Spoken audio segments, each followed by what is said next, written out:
bagaimana caranya saudara menteri berbicara kepada KL untuk mengevaluasi kembali semua regulasi yang tumpang tindih ini, Pak. Baru Bapak bisa bekerja. Saudara Menteri,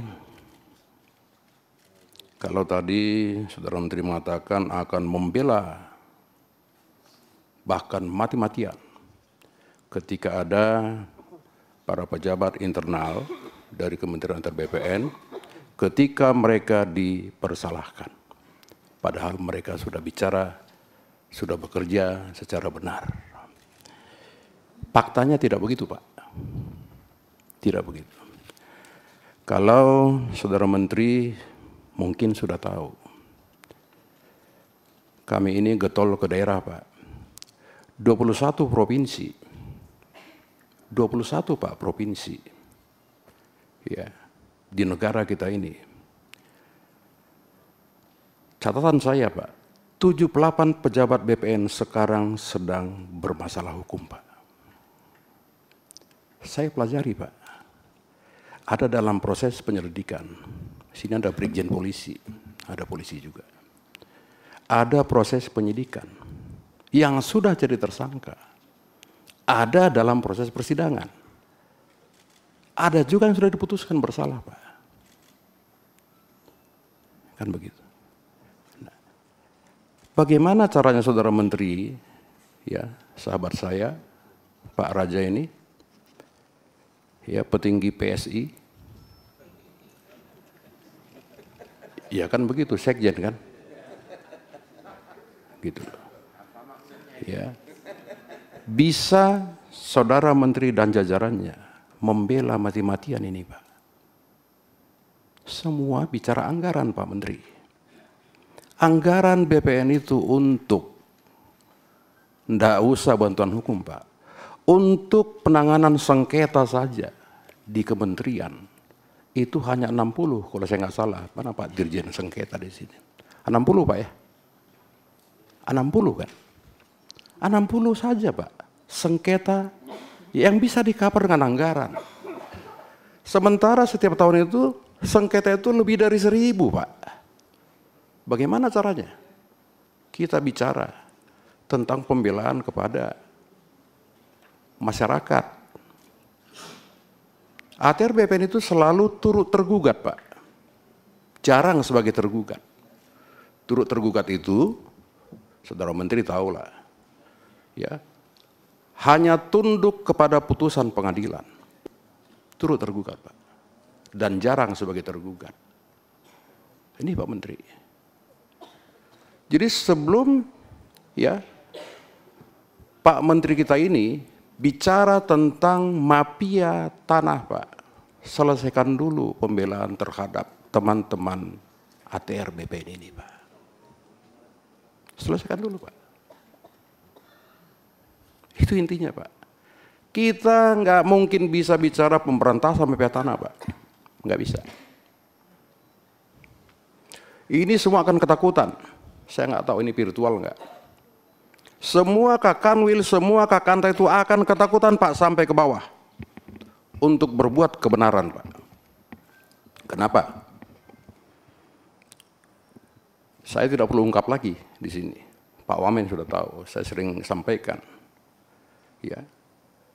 Kepala kantor pertanahan dia berbuat benar dan dia membuat sertifikat dengan dasar dari surat bupati, surat keterangan camat, saksi kepala desa, surat dan saksi lain. Ketika sudah dibuat sertifikat, tersangka, Pak. Kementerian diam. Saya terus terang bilang diam, Pak. Kami suka bantuin tuh para kepala kantor. Ada tuh orang-orangnya tuh, silakan dicek, Pak. Siapa yang pernah kami bantu? Saya pernah telepon Kajari, Bapak tangkap dia, Bapak pindah besok, saya bilang. Ini Saudara Menteri. Jadi kalau kita bicara semangat pemberantasan, Pak, iya kan, selesaikan dulu di dalam. Bikin dulu nyaman, Pak, di dalam ini. Supaya sertifikasi itu bisa betul-betul mereka lakukan tanda tangan secara nyaman dan sukacita, Pak. Itu Pak Menteri. Tidak gampang Pak di pertanahan. Semua rakyat ini selalu kalau bicara tanah, dia akan ke kantor BPN. Padahal itu tanah pertanian Pak. Itu tanah dari KLHK. Belum tanah lain-lain. Ini bagaimana Pak Menteri? Ini ada Pak Agus di sini, Irjen. Setelah saya mati, APIP-nya kurang berjalan Pak. Pak Irjen. Kan begitu Pak. Sebelum Irjen turun, mestinya APIP dulu Pak yang bekerja. Nggak jalan. Gitu. Ini Pak.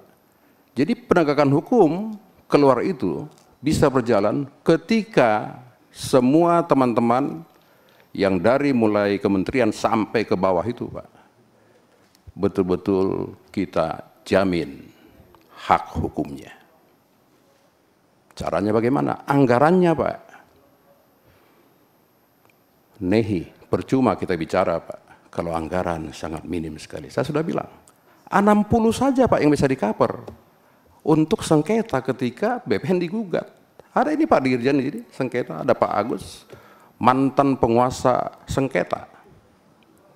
Kan beliau udah kelompokan Pak. Ini bagaimana Pak Menteri? Kita selalu dengan Pak Menteri, berantas, nggak bisa Pak, diberantas Pak. Sumber daripada sengketa tanah, sumber daripada mafia tanah adalah tumpang tindih Pak. Tumpang tindih tanah, termasuk PTSL. Mohon maaf Pak, kita jangan bangga dengan PTSL. PTSL itu dominan bermasalah Pak semua.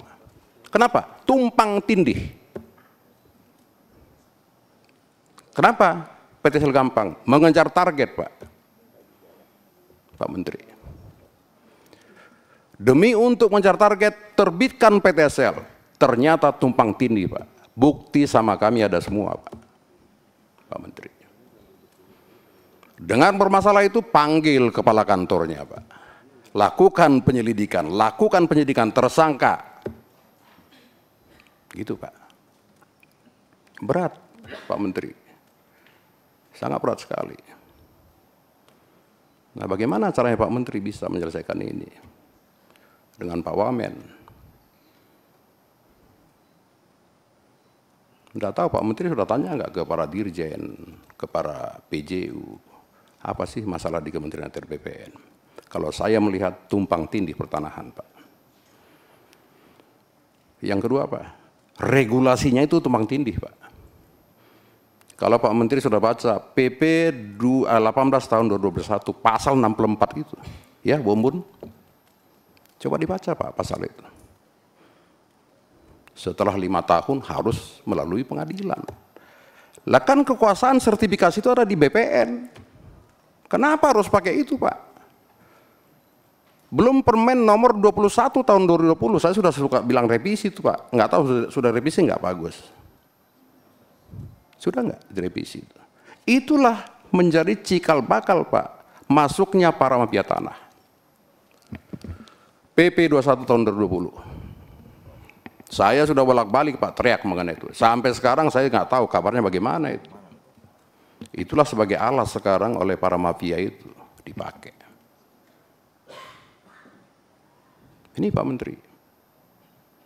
Kalau di Banyuwangi ya Pak Menteri menyetop sekian ribu sertifikat bla bla bla. Ha itu mah kecil Pak. Itu kecil Pak. Itu di depan mata Pak Menteri aja itu. Belum kasus di Sungut Pak, apa itu Pak, apa ya, Malingkar, Mencirim Pak, sampai detik ini Pak tidak selesai, nggak selesai Pak. Kenapa? Ya tumpang tindih. Kenapa bisa tumpang tindih? Kenapa nggak selesai? Regulasinya Pak juga tumpang tindih. Maka bagaimana caranya Saudara Menteri berbicara kepada ya kan KL untuk mengevaluasi kembali semua regulasi yang tumpang tindih ini Pak. Baru Bapak bisa bekerja. Download Tribun X sekarang. Menghadirkan lokal menjadi Indonesia.